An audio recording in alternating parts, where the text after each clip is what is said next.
Muy buenos días, que Dios los bendiga, bienvenidos sean a Cristo en nuestra familia. Le damos gracias, gracias, gracias, gracias a Dios por su fidelidad. Le damos gracias a Dios por su misericordia. Le damos gracias a Dios por su gracia que ha sido derramada por todos y cada uno de nosotros. Le damos gracias porque de no ser por su amor, nosotros no podríamos estar aquí el día de hoy. Le damos gracias al Señor y reconocemos en el día a día el haber enviado a su Hijo, nuestro Señor Jesucristo, el cual vino en forma de hombre, siendo de naturaleza divina, con un propósito, el propósito de rescatarnos a todos nosotros. ¿Rescatarnos de qué? Dice la palabra de Dios que nosotros estábamos perdidos. Estábamos sentenciados a la condenación eterna. No es tan fácil entender por qué yo estaba sentenciado a la condenación eterna. Si bien Dios quiere a través de su palabra enseñarme y mostrarme para que yo tenga entendimiento, y en la medida que me enseña y en la medida que yo tengo entendimiento, entonces darme cuenta de lo que dice la palabra de Dios y el por qué yo estaba extraviado, estaba perdido, estaba condenado, estaba sentenciado a la muerte eterna. Y el hecho de poder darnos cuenta de esta situación, para todos aquellos que no conocemos a Dios en su momento, para todos aquellos que no han recibido, que no han declarado a nuestro Señor Jesucristo como su Redentor y como su Salvador, estaban sentenciados o siguen sentenciados, estaban extraviados o siguen extraviados. Y había una condenación para la eternidad de muerte eterna. Pero en su amor, Dios estableció un plan para rescatarnos a todos nosotros. Y ese plan tuvo que ser a través de nuestro Señor Jesucristo, el cual vino y habitó entre nosotros como hombre, humanamente. Y Él cumplió un propósito, y el propósito final fue su muerte en un madero, fue su muerte en una cruz,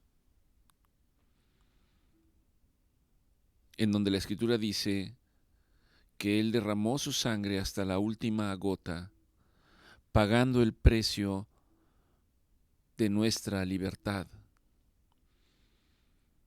Al pagar el precio, Él quiere mostrarme que me ha dado acceso a tener esperanza bendita de vida eterna, para saber que soy un hijo de Dios, para saber que pertenezco a la familia celestial, para saber que al pertenecer a la familia celestial, soy heredero, coheredero con nuestro Señor Jesucristo de las promesas de vida eterna. Nuestro Señor Jesucristo murió y estuvo 3 días en la sepultura. Al tercer día resucitó y está vivo. No sé si ha pensado usted en estos 3 días que Él estuvo en la sepultura. Para nosotros estuvo muerto 3 días, pero de acuerdo a la Escritura, hubo también un propósito en ello, hubo algo que nuestro Señor Jesucristo llevó a cabo. Al tercer día resucitó.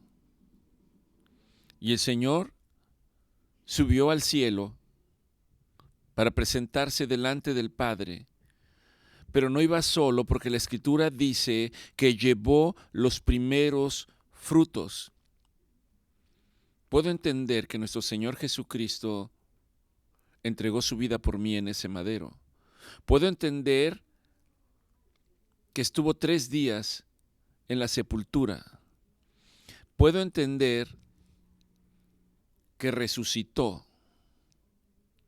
Puedo entender que estuvo 40 días con sus discípulos, al término de los cuales Él dijo: yo me voy,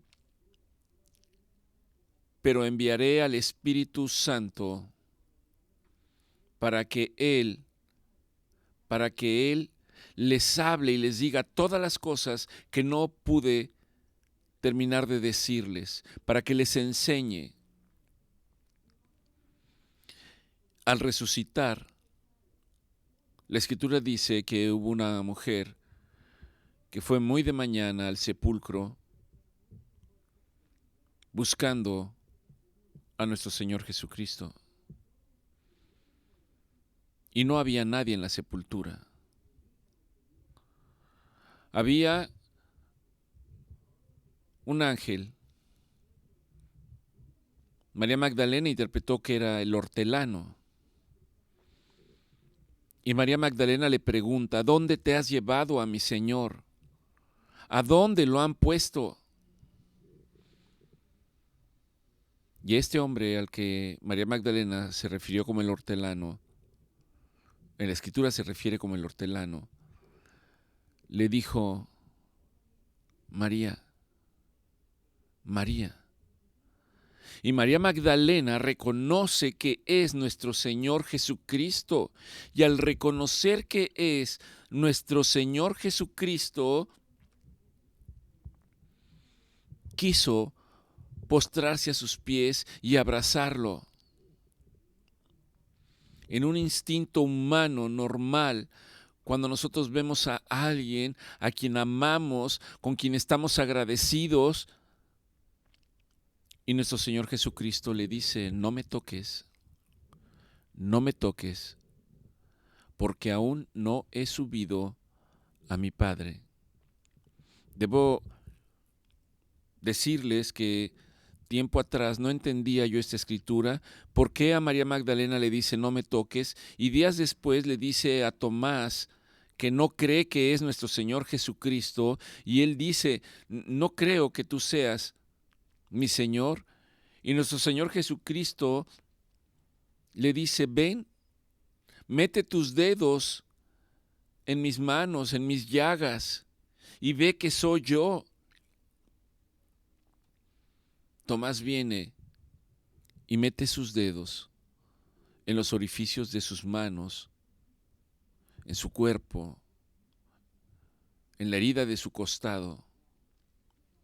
Y al hacerlo, la Escritura dice que cayó de rodillas y dijo: Señor, Señor mío y Dios mío. Y yo no entendía por qué a María Magdalena le había dicho no me toques, y por qué a Tomás le dice mete tu dedo.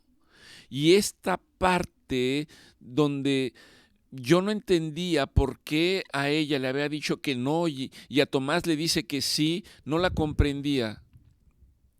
Y mi exhortación, parte de mi exhortación esta mañana es: todo está escrito en la palabra de Dios, todo está escrito en la Biblia, y si usted profundiza, si usted analiza, Dios se lo va a revelar.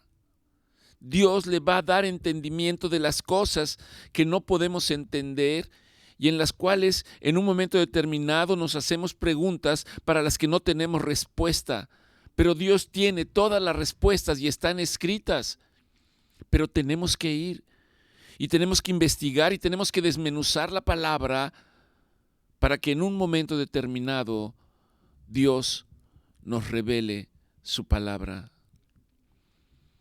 Y el hecho de que nuestro Señor Jesucristo le dice a María Magdalena no me toques, y a Tomás le dice mete tu dedo en mis llagas, en mis orificios, en mi costado, es porque cuando nuestro Señor Jesucristo resucitó, ascendió al cielo.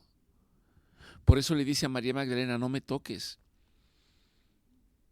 Porque nuestro Señor Jesucristo sabía que si María Magdalena lo abrazaba y lo tocaba, Él no podía contaminarse hasta no ir al Padre. Porque ciertamente nosotros como humanos no hemos sido glorificados. En este cuerpo que nosotros conocemos no podemos presentarnos delante de Dios porque este es un cuerpo, voy a decirlo en estos términos, de pecado. Es un cuerpo de maldad. Es un cuerpo que tiene una herencia de pecado. Y hasta que esa herencia no sea arraigada de este cuerpo y el Señor nos dé un cuerpo glorificado, podemos estar delante de la presencia de Él. Cuando nuestro Señor Jesucristo resucita, no resucitó en otro cuerpo, era su cuerpo, pero este cuerpo había sido purificado, había sido glorificado y sube delante de la presencia del Padre. Y la Escritura dice que subió para llevar los primeros frutos. La Biblia habla de lo que son los primeros frutos. Cuando nuestro Señor Jesucristo está muriendo, en el instante en que muere, la Escritura dice que entregó el Espíritu, entregó el alma y el Espíritu. Y Juan describe en su Evangelio, cuando esto ocurre, dice que la tierra se obscureció y que la tierra tembló y que se abrió una gran grieta. Y continúa narrando y dice que entonces muchos de los que habían muerto se presentaron delante de aquellos que les habían visto antes de estar muertos. Se presentaron delante de sus familiares. La Biblia no aclara quiénes eran y a qué familia se estaba refiriendo. Simplemente dice que resucitaron. Y estos que resucitaron, la Biblia enseña que son los que nuestro Señor Jesucristo sube con ellos delante del Padre para presentarlos. Se llaman los primeros frutos. De la misma manera que un día, cuando nuestro ciclo en esta vida termine, nosotros también estaremos delante de la presencia del Padre y oramos para que esto ocurra cuando nosotros hayamos alcanzado ese cuerpo glorificado para estar delante de la presencia de Dios. Comprender estas cosas no es un aspecto sencillo, les repito, me llevó mucho tiempo en el cual yo no entendía qué eran los primeros frutos, no entendía a qué se refería.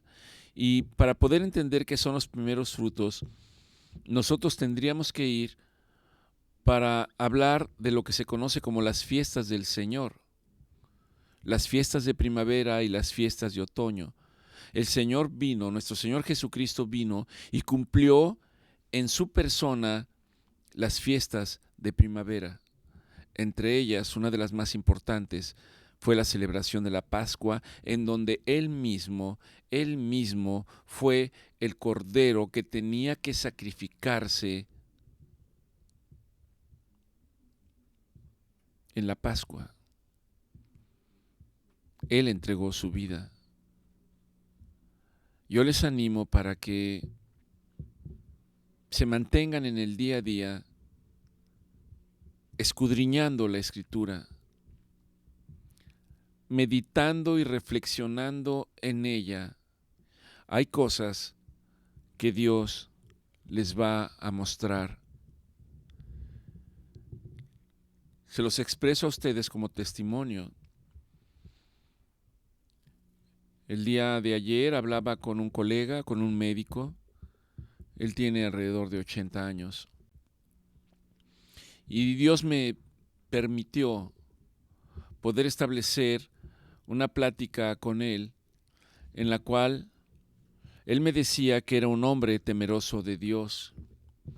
Y ciertamente, dentro del temor que él me expresaba, del temor a Dios, y que él trataba de disponer su corazón y de buscar a Dios, Dios me permitió exhortarle para decirle que era necesario ir más adelante. Y en un momento determinado, él me expresó y me dijo, pues yo tengo mucha fe. Esta expresión la he escuchado con mucha frecuencia en varios de ustedes. Y debo de decirles que en amor, cuando decimos que tenemos mucha fe, pero no está leyendo las Escrituras, no está buscando las Escrituras, uno podría pensar a la luz de la palabra que lo que expresamos como fe no es fe, es una expectativa, es como una esperanza, es como un anhelo. Y esto es porque la Escritura habla y dice, el Señor nos exhorta a través del libro de Josué, en donde Dios ordena, nos dice a nosotros que este libro de la ley, la Biblia, que este libro de la ley nunca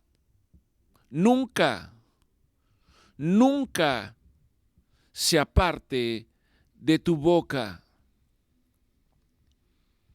Muchas veces lo leí, pero llegó un momento en el que después de leerlo muchas veces vino un entendimiento. Cuando él dice que este libro de la ley, que este manual de vida, que la Biblia nunca se aparte de tu boca. Y mi reflexión fue, bueno, un libro pues lo puedo traer en la mano, o lo puedo traer si es muy chico en el bolsillo, o lo puedo traer debajo de mi brazo, o lo puedo tener en mi buró o en mi librero. Pero aquí el Señor está diciendo que nunca se aparte de tu boca. Y esto es una exhortación que me está diciendo que la palabra de Dios debo leerla hablando en voz alta. Porque cuando usted habla en voz alta, por un lado usted está leyendo la palabra de Dios y esa información está entrando por sus ojos. La está usted pensando y la está usted procesando, pero cuando usted la está hablando, también la está escuchando. Y esa palabra entra a través de sus oídos y nosotros no somos conscientes, empieza a hacer un efecto sobre nuestro espíritu. Un espíritu que cuando no es alimentado con la palabra de Dios está agonizando día a día. Por eso el Señor en el Sermón del Monte habla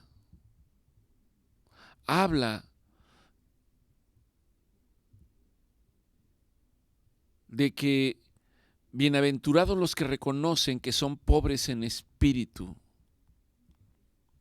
Porque el reconocer en un momento determinado que yo soy pobre en espíritu, la consecuencia es ¿y qué hago para que ese espíritu deje de ser pobre? Y es a través de escuchar la palabra de Dios. Y entonces ese espíritu que está dentro de mí, que está muriendo, empieza a fortalecerse, empieza a hacerse fuerte. Y en la medida que se hace fuerte, empieza a tomar el control de mi alma. El alma, recuerde que es donde están asentados todos nuestras emociones, nuestros sentimientos. Esto se resume básicamente en tres aspectos que son el yo creo, yo siento y yo pienso. Habrá usted escuchado que a veces uno está en un diálogo, en una discusión y dice, yo siento que esto no es verdad. Yo siento que esto es probable que pueda ocurrir. Yo siento que esto no está bien. Es nuestra alma la que se está expresando. O yo puedo decir, yo pienso, yo reflexiono, yo he meditado. Es la parte de nuestro pensamiento en donde se estructuran estas cosas, pero corresponde al alma. El yo creo guarda la misma dimensión. Y el espíritu es el que toma control sobre nuestra alma, sobre nuestras emociones, sobre nuestros pensamientos. Y cuando yo puedo comprender esto, hay algunos pasajes de la Escritura, como en el Salmo 103, que dice, bendice alma mía al Señor. Y yo no entendía muy bien esta parte, porque si usted la lee y dice, bendice alma mía al Señor, ¿quién le dice a mi alma que bendiga al Señor? ¿Acaso es mi cuerpo? ¿Acaso mi misma alma le dice a mi alma, bendice alma mía al Señor? No. Es precisamente el Espíritu Santo que ahora habita en nosotros, en aquellos que han declarado a nuestro Señor Jesucristo como su Salvador.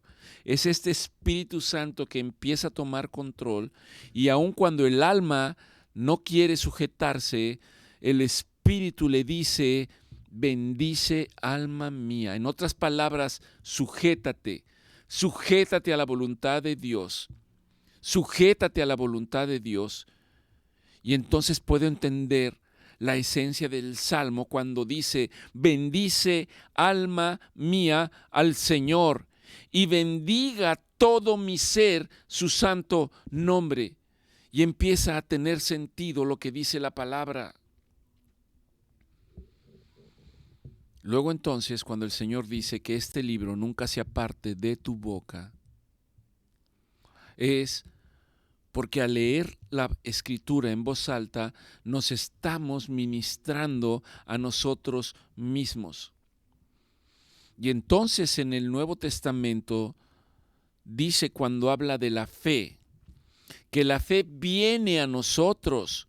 Y si la fe viene a nosotros, entonces es algo que no está en nosotros. Y la pregunta es, ¿de dónde viene entonces? Alguien puede responder, pues viene de Dios. ¿Y cómo viene esa fe? ¿Acaso es algo que no es palpable? ¿Es algo etéreo? Y en el Evangelio dice, la fe viene por escuchar la palabra de Dios. Y es así como trabaja el Señor. En un momento determinado, cuando usted está escudriñando la Escritura, cuando está leyendo la Escritura, el Señor le muestra y empiezan a tener sentido las cosas que dicen. Con este mismo colega al cual le decía yo estas cosas y las recordaba, también me decía, bueno, a veces la Biblia habla de cosas que hay que tenerlas en reserva porque creo que está magnificada y a veces no es del todo cierto lo que dice.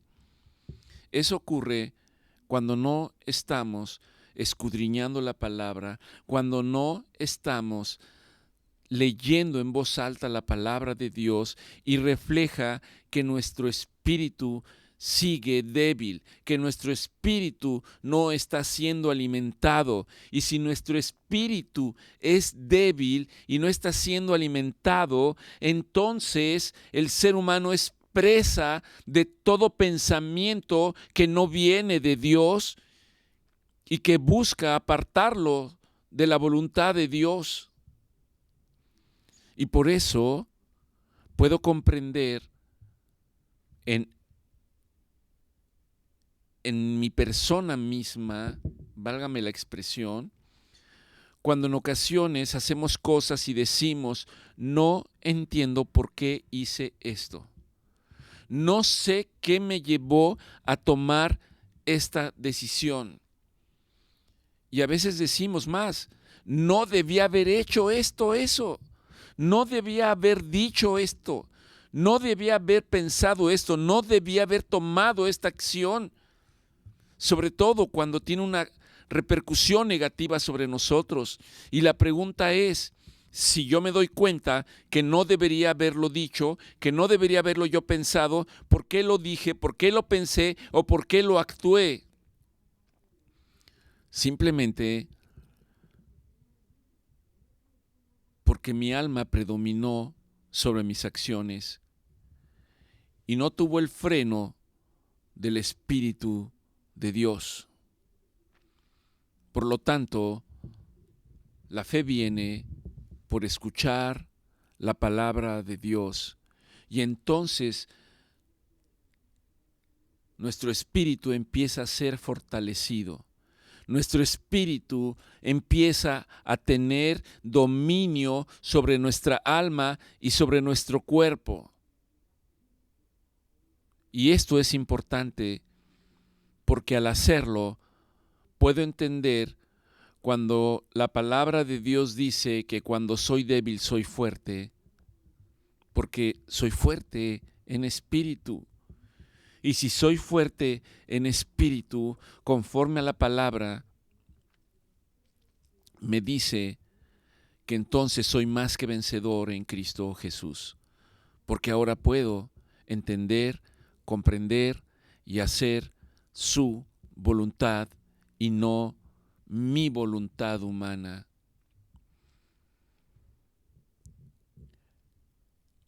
Yo espero poder estar transmitiéndolo de manera sencilla para que podamos comprenderla. Y la exhortación, en consecuencia, es muy importante. Lo hemos dicho prácticamente en todas las reuniones. No basta con que muchos de nosotros, aún a la distancia, escuchemos lo que Dios nos permite expresar a través de Cristo en nuestra familia. No basta con eso. Necesitamos ir nosotros mismos a la palabra de Dios, ir nosotros mismos a la Biblia, abrirla y leerla en voz alta. Es muy importante, es extraordinariamente importante que lo hagan. Lea la Escritura, escudriñe a la Escritura. Nuestro Señor Jesucristo decía, me parece que la Escritura habla de mí. Y me parece que al saber ustedes que habla de mí, entonces ustedes me empiezan a conocer a mí y empiezan a conocer al Padre. No lo dice textualmente como tal la Escritura, pero lo da a entender.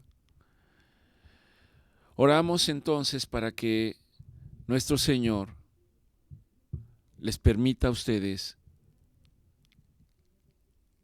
la voluntad y el control para leer todos los días, de mañana y de tarde, como dice su palabra, la Escritura en voz alta. De hecho, recuerde que en el libro de Josué dice que este libro de la ley nunca se aparte de tu boca. Meditarás en ella, reflexionarás en ella, de día y de noche. De día y de noche. Porque entonces hay una consecuencia, dice, harás prosperar tus caminos. Y todo lo que te acontezca en tu vida, lo bueno y lo que no es tan bueno, te será para bien.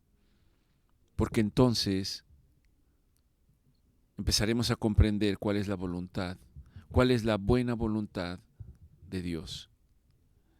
Le damos gracias a Dios entonces y pasamos a nuestra proclamación. Esta proclamación se las compartí a ustedes el jueves pasado. Van señalados los versículos y después viene la proclamación de manera personal. En esta ocasión voy a irme directamente a la proclamación. Recuerde usted que es hacerla de manera personal, y es importante expresarla en voz alta.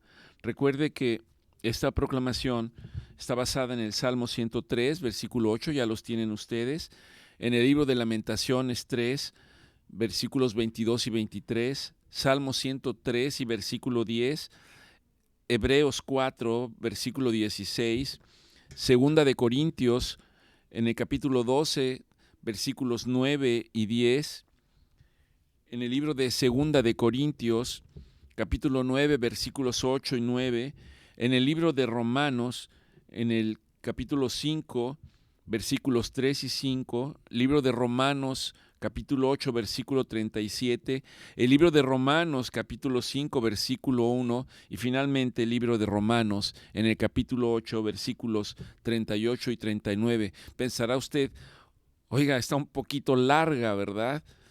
Bueno, está diseñada de tal manera que nosotros podamos proclamarla de una manera sencilla. Les invito, es muy importante que haga la proclamación. Esta parte resumida, sin la exposición de los versículos, también se las he estado haciendo llegar a través de el WhatsApp, y de tal manera que la tiene usted, y le invito que ahí en su casa, de pie, de rodillas, sentado, inclinado, con sus manos juntas, como usted lo desee, la lea en voz alta, creyendo esta palabra. El que usted crea implica que usted deja que la palabra de Dios empiece a hacer el efecto que Dios quiere que haga en nuestras vidas. Oh Dios Todopoderoso, Dios Todopoderoso, te exaltamos y te bendecimos por tu infinita misericordia y abundante gracia. Por tu infinita misericordia y abundante gracia.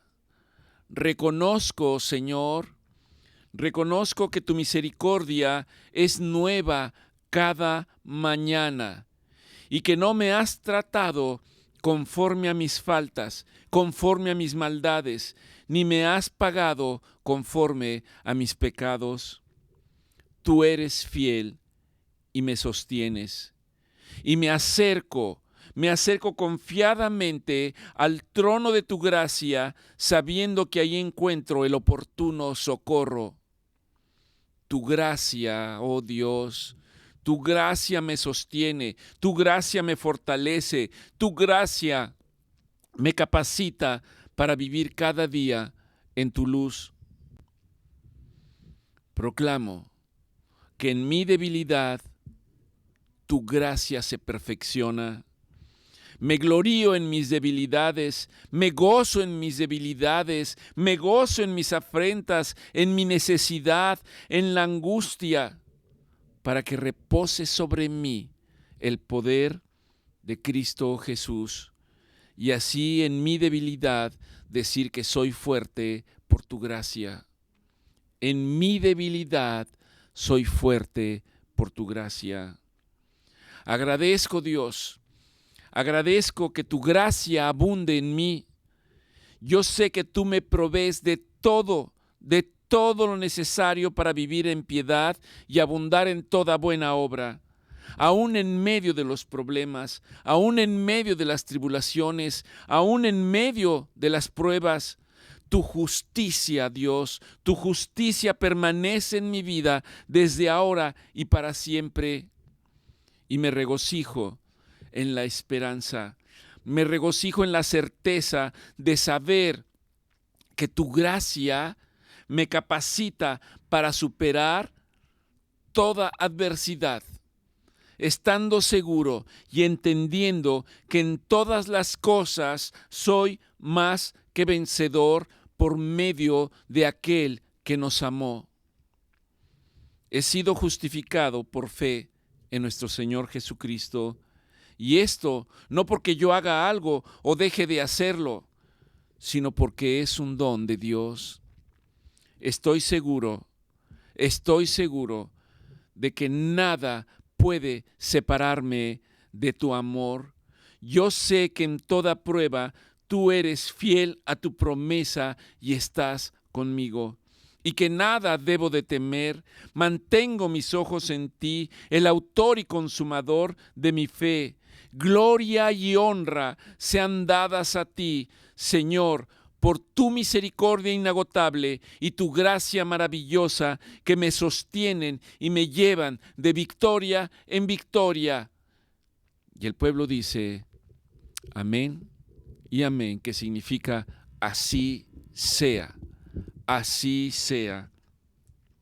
Resalto, como lo hicimos en nuestra reunión pasada, que el objetivo de la gracia es sostenernos, fortalecernos y capacitarnos. Repito, la gracia de Dios nos sostiene. La gracia de Dios no solo me sostiene, sino que me fortalece. Y no solo me sostiene y fortalece, sino además me capacita para el día a día, para superar cualquier situación adversa.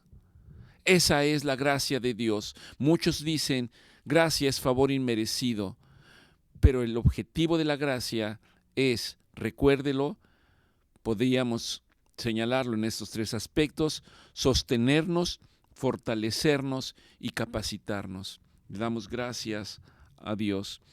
Y precisamente hablando de la gracia y la misericordia, déjeme recapitular qué fue lo que hablamos la reunión pasada. Y déjeme señalar que gracia se define como el favor o aceptación de alguien. Yo escuchaba de pequeño cuando alguien decía, pues hallaste gracia delante de esa persona. Dios te dio favor para estar delante de esta situación o de este grupo de personas o de esta persona. Quizás para algunos de ustedes sean familiares, si quizás sus padres en algún momento les señalaron esto. Y cuando hablamos de que obtuviste gracia delante de algo, a veces pensamos hallaste simpatía delante de alguna persona. Y el hallar simpatía, esto puede, para ejemplificarlo, cuando ustedes están esperando la solución a algún problema, alguna necesidad, algún trámite, a algún proyecto, y de repente pensamos que las cosas van a ser muy difíciles, muy complicadas, que no sabemos quién nos va a ayudar, y de repente por ahí aparece una persona, y esa persona se acerca y no los conoce, y les dice, ¿qué situación necesitas resolver? ¿Qué trámite tienes que hacer? Y uno puede expresar, bueno, yo estoy tratando de resolver este problema, este asunto, o necesito entregar este proyecto. Ah, bueno, si quieres, yo te ayudo. A ver, dámelos. Y no sabes ni siquiera quién es. Y uno dice, hallé favor delante de los ojos de esta persona. La persona no tenía ninguna obligación de hacerlo, pero lo hizo. Y en este mismo ejemplo, así es la gracia de Dios. Dios no tenía obligación de hacerlo, sino el puro efecto de su amor. De tal manera nos amó Dios que nos entregó a su Hijo, nuestro Señor Jesucristo, para que nosotros fuéramos libres.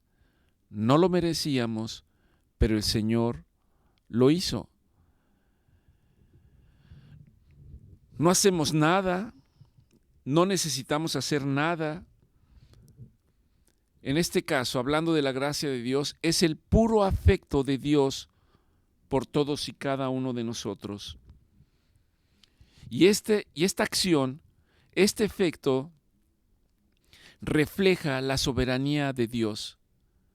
¿Por qué lo hace Dios? Porque quiere. Porque es Dios. ¿Quién puede decirle por qué lo haces o para qué lo haces? Simplemente porque así Dios lo quiere.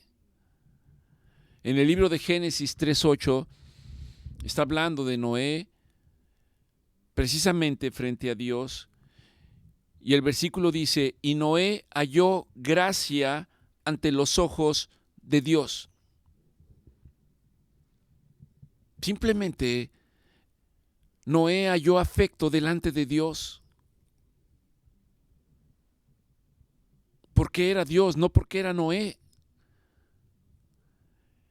En el libro de Éxodo 33:13, Noé está hablando y dice: ahora pues, si he hallado gracia delante de tus ojos, te ruego que me muestres ahora tu camino, para que te conozca y halle gracia delante de tus ojos. Y mira a esta gente que es pueblo tuyo. En otras palabras, Señor, Señor, si tú quieres, si está en tu voluntad, si está en tu afecto. Y el Señor generalmente responde: quiero y puedo. En Lucas 1:30 está hablando de la visitación del ángel con María, la Madre de Dios. Y cuando se le presenta, hay una expresión en la que le dice: María, no temas, porque has hallado gracia delante de Dios. ¿Por qué fue María la escogida para ser la Madre de Dios? Pues simplemente porque Dios así lo decidió. No había ninguna otra cosa. A Él le plació hacerlo. La Escritura dice: halló favor delante de los ojos de Dios, halló gracia delante de los ojos de Dios. Para nosotros, gracia tiene que ver con redención. Redención implica rescate. Nosotros fuimos rescatados. Gracia tiene que ver con justificación. Fuimos justificados por el puro afecto de la gracia de Dios a través de su Hijo, nuestro Señor Jesucristo. Y por lo tanto, la gracia de Dios para nosotros nos permite, habiendo reconocido a nuestro Señor Jesucristo, saber que hemos alcanzado la salvación y la bendición que no merecíamos. Y la obligación para nosotros es no perder este favor. Se puede perder. Hay alguna discusión teológica en relación a esto. Pero si el hombre sigue haciendo su voluntad, sigue entregándose a los placeres del mundo, no hace la voluntad de Dios, no es que la pierda, sino que nunca tuvo un entendimiento verdadero, genuino y real para entender quién es Dios, para entender el favor de Dios.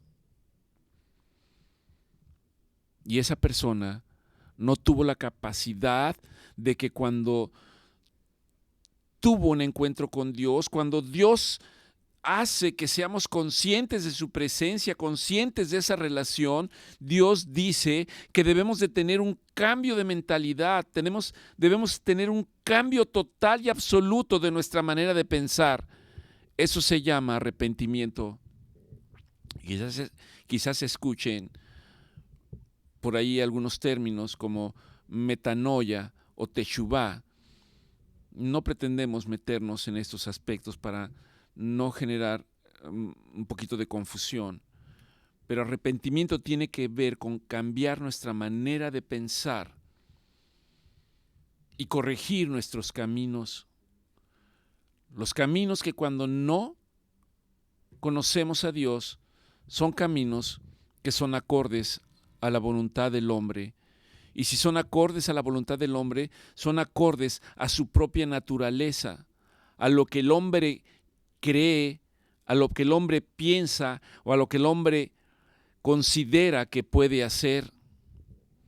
Y esto lo vemos reflejados en muchos escenarios, cuando nosotros expresamos: yo puedo hacer esto, yo quiero hacer lo otro, yo necesito hacer aquello, yo recibí estas consideraciones y todo es yo. Y cuando nosotros exaltamos el yo, corremos un gran riesgo, porque esto da entrada a la vanidad y a la soberbia. Y la palabra de Dios dice que no tolera a los soberbios, que no tolera a los orgullosos. De hecho, dice que después de la altivez viene la caída. La palabra de Dios dice que el Señor exalta al que es humilde de corazón. No está hablando económicamente, está hablando al que es humilde para aceptar su voluntad, para comprender quién es Él. Está hablando de aquel que le busca con todo su corazón. Si usted quiere, puede quedarse con el término de que gracia es un favor que no merecíamos, pero tenemos. Pero conlleva todo esto que estamos hablando, y yo quisiera que recordara que la gracia le sostiene, le fortalece y lo capacita para vivir cada día por el puro afecto de Dios.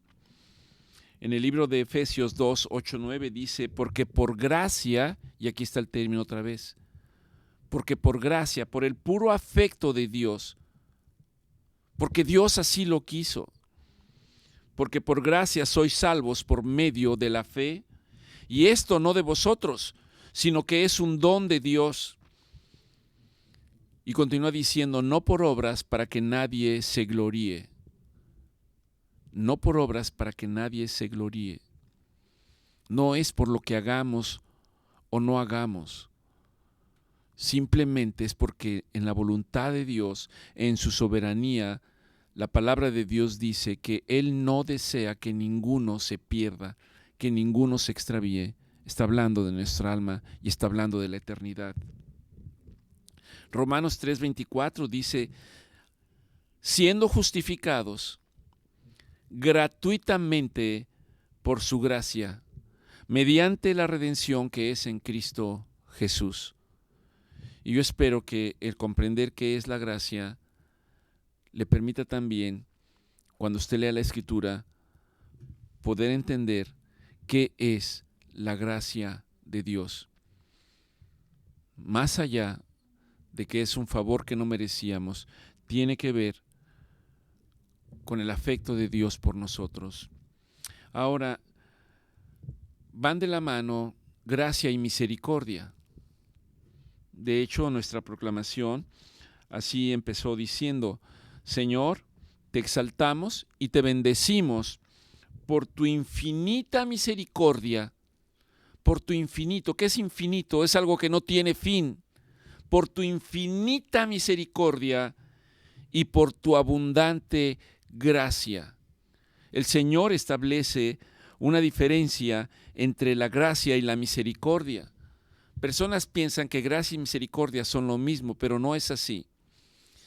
Gracia es el afecto del Señor simplemente por su voluntad, el otorgarnos su favor.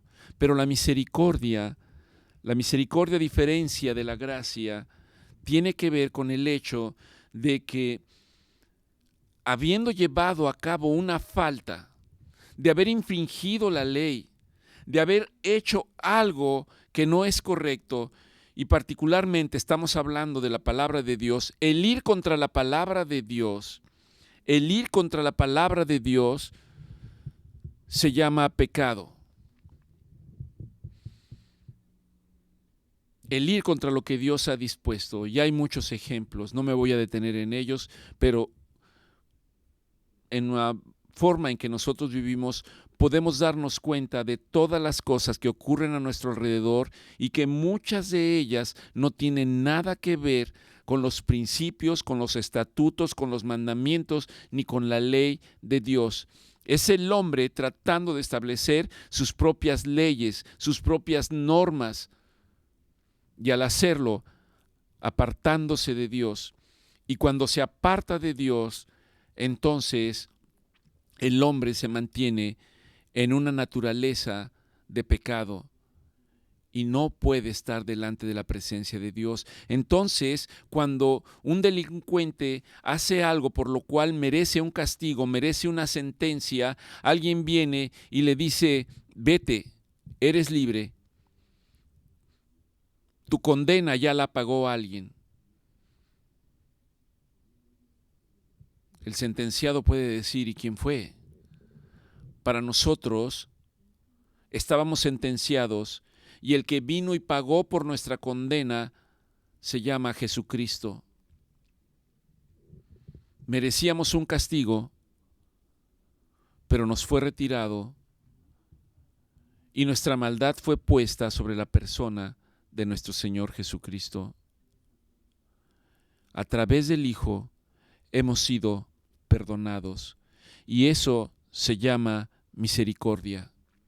No recibir un castigo, una sentencia a la que nos habíamos hecho acreedores. Esa es la diferencia con gracia. Que en la misericordia merecíamos la sentencia, merecíamos el castigo, merecíamos la pena, pero alguien pagó el precio por esas faltas. Su nombre es Jesucristo.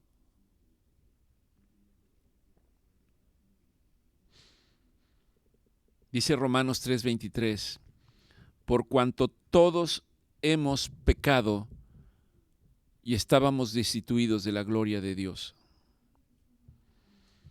Y en Efesios 2:4-5 dice, pero Dios, que es rico en misericordia, por su gran amor con que nos amó, aun estando muertos en nuestros pecados, nos dio vida juntamente con nuestro Señor Jesucristo. Esto es misericordia. Esto es misericordia. Misericordia tiene que ver con el perdón. Misericordia tiene que ver con aliviar una pena o un castigo. Misericordia tiene que ver con el hecho de que Dios quita, nos libra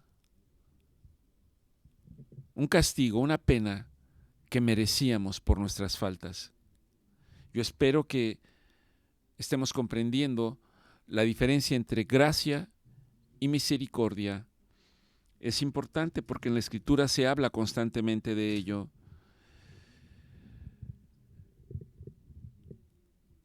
Cuando nosotros podemos comprender lo que es la misericordia de Dios,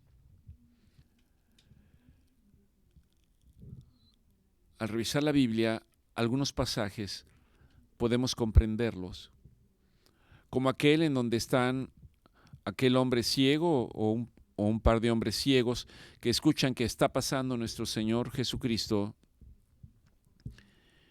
y ellos se levantan y empiezan a decir en voz alta, Hijo de David, ten misericordia de nosotros. Para el pueblo de Israel, sabían que se habían apartado de la voluntad de Dios. Para ellos había todo un concepto y un entendimiento de lo que ocurre cuando nosotros nos apartamos de la voluntad de Dios. Y lo que están diciendo aquí ellos es, perdónanos, perdónanos, perdónanos. Al ser perdonados, también fueron sanados. En Salmo 103, versículo 10 dice, no nos ha hecho Dios a nosotros conforme a nuestras maldades. Porque Dios no es un Dios vengativo, de acuerdo a la palabra. Él no nos ha hecho conforme a nuestras maldades, ni nos ha pagado conforme a nuestros pecados. Y por su misericordia, dice el libro de Lamentaciones, no hemos sido consumidos, porque nunca decayeron sus misericordias. La misericordia de Dios, dice la Escritura, para nosotros es nueva cada mañana. Es nueva cada mañana. Y cuando yo entiendo la diferencia entre misericordia y gracia, entonces, como les acabo de señalar, puedo comprender lo que algunas escrituras me están diciendo acerca de lo que Dios ha hecho a través de su misericordia, del perdón de mis pecados, a través de la vida de nuestro Señor Jesucristo y de la gracia derramando dones y talentos sobre nosotros. Segunda de Corintios 12, versículo 9 y 10, Pablo está hablando en este pasaje. Pablo, recuerden que él había ido camino de Damasco, y en el camino de Damasco, persiguiendo a los cristianos, persiguiendo a la iglesia de Cristo, nuestro Señor Jesucristo se le presentó de manera personal a Pablo. Y la Escritura dice que una gran luz, en algunos textos dice una luz 100 veces más brillante que el sol. Si alguna vez ha intentado usted ver el sol a mediodía, verá que eso le deja deslumbrado. No podemos imaginar 100 veces más que eso. Y dice que una gran luz lo deslumbró, lo cegó y él cayó al suelo. Y no pudo ver, pero pudo escuchar. Y escuchó una voz que le dijo: Pablo, Pablo, ¿por qué me persigues? Y él preguntó: ¿quién eres, Señor? Y la voz le dijo: soy Jesús al que tú persigues. Duro te es dar de coces contra el aguijón. Y Pablo respondió: ¿qué quieres que haga? ¿Y por qué decía qué quieres que haga? Porque aunque no está expresado de manera explícita, Pablo reconocía que era algo que iba más allá de su entendimiento, y como iba más allá de su entendimiento, él se estaba sometiendo, y al estarse sometiendo, estaba diciendo: ¿qué quieres que yo haga? Y hoy, esa escena con Pablo para nosotros no ha cambiado. En el corazón de Dios hay un deseo de escuchar de nosotros que digamos: Señor, ¿qué quieres que yo haga? Porque al decir ¿qué quieres que yo haga?, estoy diciendo: Señor, me someto a ti, me someto, Señor, someto mi alma a ti, me someto en completa obediencia para hacer tu voluntad y dejar de hacer la mía.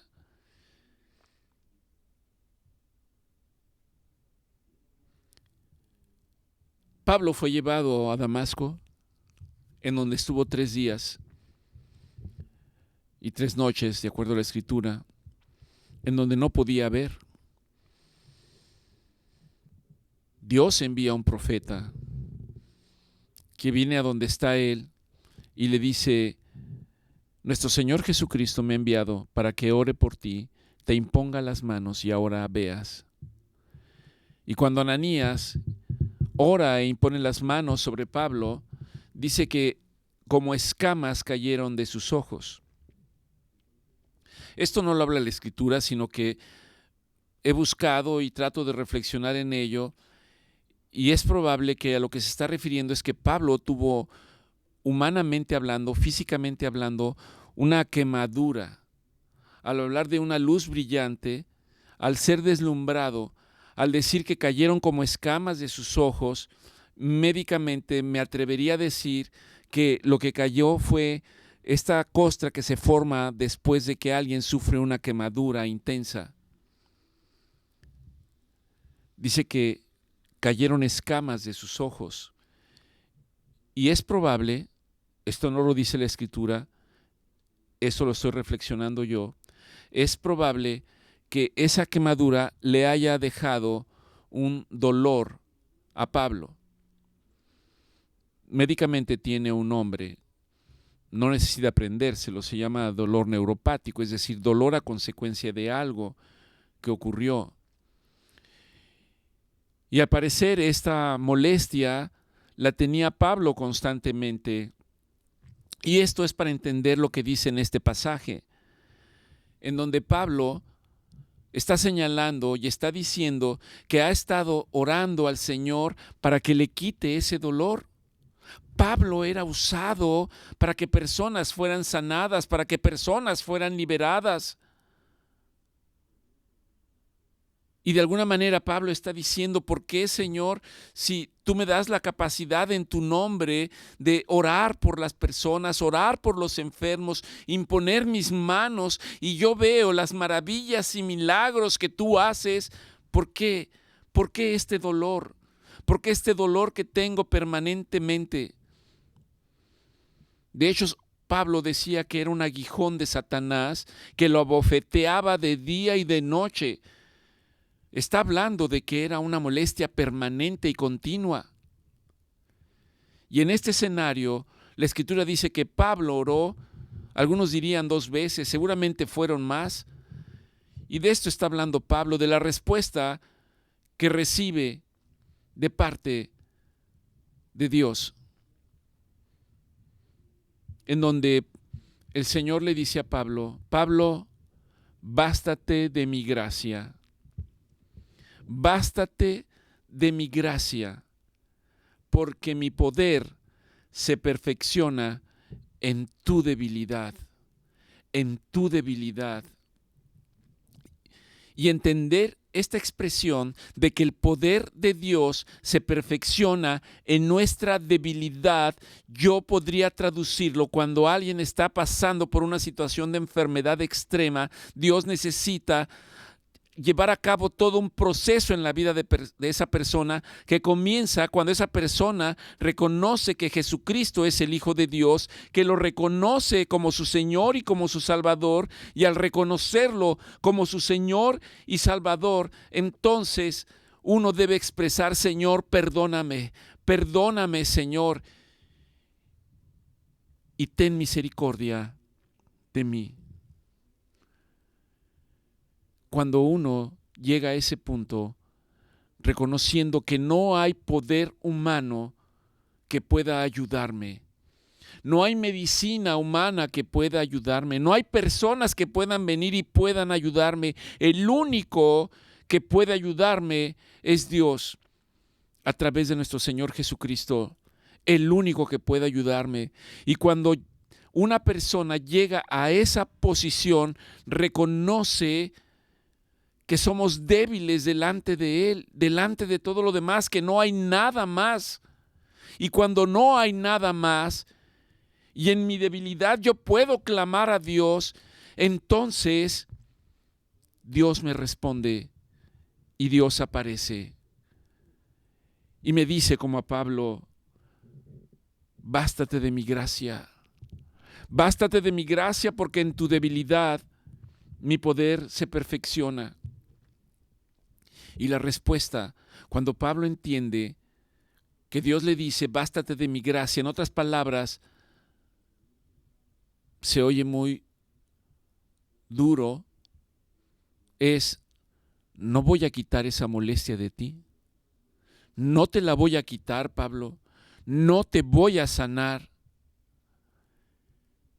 Alguien podría pensar que si a alguien le dicen esto, lo siguiente que vendría es una especie de enojo, de rebeldía para decir, ¿cómo no? ¿Y por qué no? Pero Dios quiere llevarnos a reconocer que si Dios no puede hacer nada, nadie puede hacer nada. Y entonces Pablo lo que está diciendo es, Señor, de cualquier manera, yo me gloriaré. Yo me gloriaré en mis debilidades, porque en mi debilidad se perfecciona el poder de Cristo Jesús. Por lo cual, por amor a Cristo, me gozo en mis debilidades, me gozo en mis afrentas, me gozo en mis necesidades.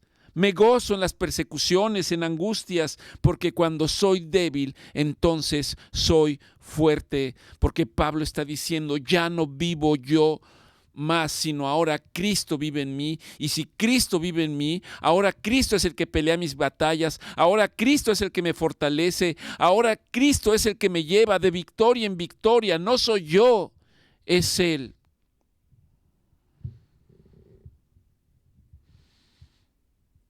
Eso es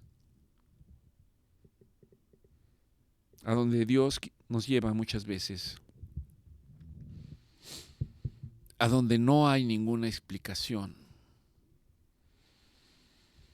a donde llegamos a un punto para saber que quizás hemos vivido apartados de Dios, que hemos vivido equivocados, envanecidos en nuestros propios pensamientos, en nuestras propias pasiones, en nuestro propio egoísmo. Y Dios quiere llevarnos al punto para decir: Señor, perdóname, perdóname, Señor, perdóname. Está inmerso en la oración del Padre Nuestro. Y Dios me va a llevar a hacer un recuento de mi vida para que yo pueda resarcir el daño que les he hecho a otros. Aun cuando parezca que no le he hecho daño a nadie, Dios quiere llevarnos, como el Señor lo señala en el libro de Salmos escrito por David, donde dice: Señor, muéstrame mis pecados, aun los que me son ocultos. Cuando nosotros podemos ir delante del Señor, cuando hemos sido despejados de todos nuestros recursos humanos y reconocemos que solamente está la voluntad de Dios, cuando reconocemos su soberanía, entonces en el libro de Hebreos 4:16 dice: entonces, ahora que has sido despojado de toda naturaleza humana, ahora que has sido despojado de toda soberbia, ahora que has sido despojado de toda vanidad, ahora que reconoces que solamente dependes de la misericordia de Dios, de la gracia de Dios, de la soberanía de Dios, entonces yo puedo decir que puedo acercarme confiadamente al trono de gracia de Dios para alcanzar misericordia y hallar gracia para el oportuno socorro. Porque al haber sido despojado de toda mi naturaleza humana y dejar que Dios actúe, entonces yo estoy permitiendo, si puedo expresarlo de esa manera, que Dios actúe en mi vida. Cuando no tengo nada que argumentar, cuando no hay nada que pueda interponerse entre Dios y yo. Probablemente cuando yo puedo establecer una expresión como diciendo: voy a morir humanamente hablando. Dios se hace presente para decir: aquí estoy, y para mostrarme que ciertamente nuestro paso por esta vida, aun cuando parezca muy doloroso, es transitorio. Y Dios quiere mostrarme que hay una vida eterna, que hay una vida nueva, que hay una vida en donde Él ha prometido que Él reinará como mi Señor. Que Él ha prometido que en esa vida no habrá más llanto, no habrá más dolor, no habrá más angustia, sino que Él mismo estará con nosotros. Romanos 6:14 dice: porque el pecado no se enseñoreará de nosotros, pues no estamos bajo la ley, sino estamos bajo la gracia. Y porque la gracia de Dios, en Tito 2:11-12, porque la gracia de Dios se ha manifestado para salvación a todos los hombres. ¿Para qué es la gracia? Para que se manifieste para salvación a todos los hombres, enseñándonos, mostrándonos, guiándonos, que renunciando a la impiedad y a los deseos mundanos, vivamos en este siglo sobria, justa y piadosamente, y que yo pueda decir: todo lo puedo en Cristo que me fortalece. Si yo he entendido en qué consiste la gracia y la misericordia, entonces puedo comprender lo que dice la Escritura, apropiarme de las declaraciones que están en la Escritura y hacerlas personales. Y quiero cerrar a manera de oración con lo escrito en el libro de Efesios, en el capítulo 3, a partir del versículo 14, en donde Pablo está diciendo, por esta causa. ¿Por cuál causa? Por el reconocimiento de la misericordia y la gracia de Dios. Por esta causa,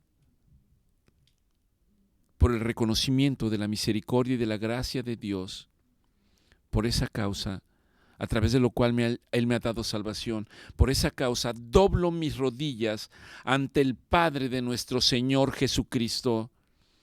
¿Estaremos dispuestos nosotros a hacer lo mismo? Estaré dispuesto a doblar mis rodillas delante del Padre de nuestro Señor Jesucristo y decir, perdóname, perdóname de Dios, perdóname y ayúdame. Ten misericordia de mí.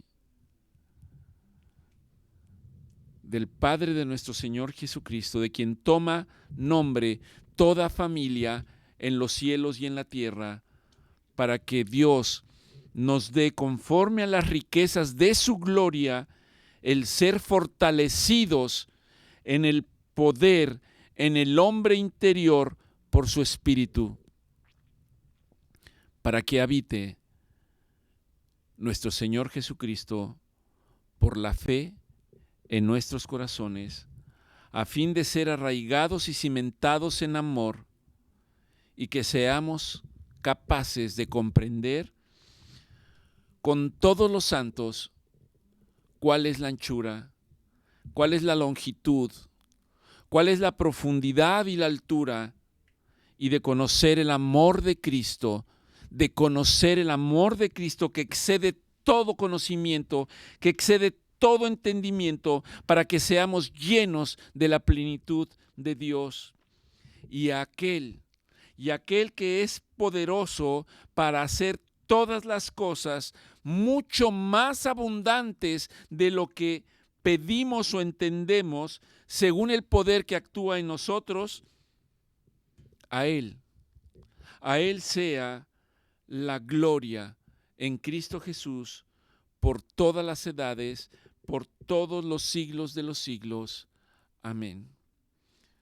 Que el Señor los bendiga, que el Señor los lleve a buen puerto a través de su palabra, que el Señor los anime a través de su palabra, que el Señor permita que esta palabra redarguya en todos y cada uno de nosotros para darnos comprensión, para darnos entendimiento y recordar que cuando soy débil delante de Él, entonces soy fuerte